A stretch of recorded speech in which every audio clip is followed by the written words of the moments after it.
All right, thank you very much, Marv. Back in the victorious Los Angeles Laker locker room, we will now present the Western Conference Trophy. Here to do that, Stu Jackson from the National Basketball Association. He will present it to Mitch Kupchak, the general manager of the Los Angeles Lakers, and to Phil Jackson. Thank you. On behalf of our owner, Dr. Buss, Los Angeles Lakers, and the city of Los Angeles, and the best fans in the world. Thank you. Phil, might this have been the toughest series that you have ever participated in? Well, it surely was the most drawn out and the most hotly contested. I thought the two teams played very good basketball. It was well above board stuff. This obviously is a trophy we appreciate, but this is not the one that we're going for. We're looking for that big one, the one that counts, and we appreciate this trophy very much. But we think with the Western Conference Championship, we got a leg up and we're ready to go for it. Phil, to win and do something that no team has done in 20 years in the NBA in the conference finals or the finals since the Philadelphia 76ers against Boston, to win a seventh game on the road, and it's the first time a Laker team has ever won on the road in a seventh game. What does that mean to you, and what does the accomplishment represent? Well, it means that these ball players had a good focus about what they're doing tonight. They had great energy. I played Shaq so many minutes out there, I thought I was going to need a stretcher to bring him out. But, you know, we really had to squeeze everything out of this ball club to win it, and it was a great job. I think these teams did a great job. You meditated with the team this morning. Yeah. 15 minutes. You asked them to focus on the game. Right. If you can visualize it, you'll be physically able to do it. Was that a little bit out of the norm, and what made you decide to do it today? Well, these guys fell asleep. Look at them. They had a lot of relaxation behind that, so it was good for them. But I think we really were confident that we could win this game, and that's what counted.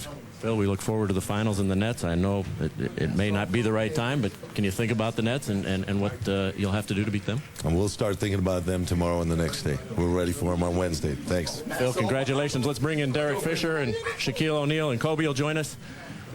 Big foul shots, Fish, for you down the stretch there. You struggled this entire series until these baskets at the end. What triggered the focus, as Phil was talking about? You know, just continuing to believe and just understand that, you know, how blessed I was to be in this position. And, you know, this basketball team has continued to accept every challenge and step up, and today was no different. This is a total team effort. What about the performance of Michael Bibby? You have guarded an awful lot of people throughout your career, and what do you have to say about this man and what he did out there on the court today was nothing short of sensational? Well, like I've been saying all week, Mike Bibby has been a great basketball player in this league for 3 or 4 years, just that people hadn't seen him before. And this was a stage where he could show everyone how good he was a player he is, and he showed that, but he came up on the short end, and I wish him all the best. I think this was the toughest series you guys have faced throughout the course of your championship runs? Well, you know, it definitely challenged us in different ways. You know, it forced us to, you know, reach to deeper depths than we'd ever had to reach before. And, you know, we did something today that just hasn't been done before. And we appreciate all the support. Now you can look forward to Jason Kidd. How about that assignment? Michael Bibby to Jason Kidd. Yeah, no rest for point guards. But, you know, like I've been saying, just keep fighting hard and things will work themselves out for you. Fish, congratulations. Thank you, Jim.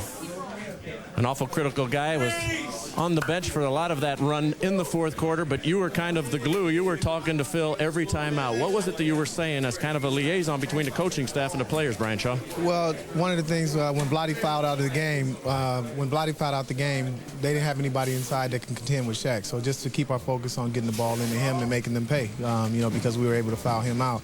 And just trying to cover all the bases in case there was anything that he missed. The ability tonight of both Shaq and Kobe to nearly play to exhaustion. Kobe all but 27 seconds because his pants fell off, and Shaq, you know, virtually the entire game. Well, you know, you have to take your hat off to Sacramento. They played a hell of a series. They made us work for everything we got. I'm sure NBC and all the NBA fans out there love this. This is what you watch for. And, you know, like I said, they put us to the test. You know, it could have went either way, but it was a tribute to Shaq and Kobe, the great players that they are, to pull us through. Let's bring Kobe Bryant in. Kobe, if you'd come on back over here. I know that there were an awful lot of doubts, Kobe Bryant, when the team went down 3 games to 2. And everybody in your mind you felt was picking Sacramento. That annoyed you, didn't it? It did. You know, we have a championship for a reason. That's because we bounce back and we fight hard. And the fellas, we didn't get down. We're excited about the challenge. We're looking forward to this opportunity. You said that before the game, but it seemed like you wanted the ball an awful lot in the fourth quarter, and for whatever the reason, your teammates couldn't get you the ball. Did it become frustrating for you? No, it didn't. You know, I've really, throughout the years, I've learned how to be a decoy. You know, if somebody's going to play me hard and play me physical, then I have to be a decoy, and I have to sacrifice myself for the benefit of the team, because we have other players who can hit big shots too. Now you've got the New Jersey Nets. I know it's a short time to turn around and think about this. You have a couple of days to get ready, but Jason Kidd and the Nets have proven that they're a team to be reckoned with. They've come out of nowhere this year to make it into the finals. What are your thoughts on the New Jersey Nets? I don't know. I'm not really thinking about playing them right now, but I am happy for Byron Scott. You know, when I first came in the league, he was a mentor of mine, and he showed me the ropes, and he taught me a lot about the game, and I'm really happy for him. And I'm looking forward to going up against his team. All right, Kobe, we look forward to seeing you in the finals. Congratulations. Thank you. All right. Let's go across the way now over to the Kings locker room where Lewis Johnson is standing by. Lou? Hey, Jim, thanks a lot. Standing outside here with Gavin Maloof, one of the members of the family that owns the Kings, and you had big dreams and you saw them dashed away here at the very end. You just walked out of the locker room. What did you say to your guys in the locker room? They played like champions. In our minds, in Sacramento's minds, we did everything we could. We were right there. Take it to overtime. If the Lakers are the best team in the world, we're right with them. And, you know, we have a young team. We have a great organization.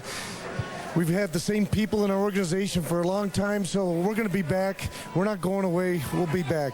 Joe, let me ask you, how hard is it as an owner to sit and watch and not be able to do anything as you watch this slip away as it did there at the end? It's crushing, but, you know, unbelievable. I've never felt like this in my life before, but I want to thank the fans of Sacramento. Also congratulate the Laker organization, Coach Jerry Buss, and their fans as well. They got great fans in Los Angeles. I mean, it was a tremendous series for everybody. Great for the NBA. Even in the midst of the disappointment, what are the signs that there is obviously great hope for this team and Weber and what Bibby did throughout the series? I know it's just happened, but what about next season? I mean, you've got to have great hope for what this franchise and this club can do. Well, like I mentioned, we have a young team. Everybody's young on our team. They're going to be around for a lot of years. Mike Bibby was unbelievable in the series. Vlade, Chris, they all played great, and I think it's just a process. I mean, you have to pay your dues in the NBA, and you just take each round as it goes. But we'll be there. Eventually, we're going to win the championship. When you look at your starting five, the guys who made it happen, and Bibby was the guy that was always there hitting the unbelievable shots, and he's a free agent next year. What are your plans for him? Oh, we're going to sign him. Yeah. This guy signed. Yeah. What else can we say? He's a tremendous player. He played terrifically, and you know, we're proud of him. We're proud of all the starters and everybody on this team, all 13 of them. They were terrific. What can we say? Thanks a lot. Joe and Gavin Maloof, thanks a lot, guys. All right, Jim, back over to you. All right, Lewis, thank you. With Samaki Walker, who was kind enough to jump out of the shower for us and throw a T-shirt over himself and a towel. Samaki, you said before the game that you had never felt this type of experience before, but you knew that your teammates would be able to carry you through it. What specifically was said, particularly from the meditation session on in? Key word, and I heard you say it, the team that focused the most during the duration of the game was going to win this ball game. And down the clutch, even with, you know, foul trouble and the way the situations, pressure situations came about, we mentally were in it. And we never folded to the pressure. And guys executed down the stretch as if it was from the beginning to the end. And that's why we came out, you know, the better half tonight. This team has played so many games the past 3 years, Samaki. You just coming here this year. Was there any concern going into overtime that the legs might be dead? Kobe had the food poisoning. Shaq's got the bad toe, the bad ankle. Was there any concern that, you know, as we move into overtime, we being the Lakers, you guys move into overtime, that the legs might give out and that might be the end of the run? Never that. You know, this is a team who's been in the Game 7 before. It's a world championship, two-time defending world championship team. It's not going to roll over. You got to beat this team in order to be crowned the champions. And I think when Shaq came to the bench, he said we came too far. That was his exact words, and everybody responded as such, and we came out victorious. Samaki, congratulations. Thanks for getting out of the shower. Mind if I go take a shower? No, wash your hair. Thanks.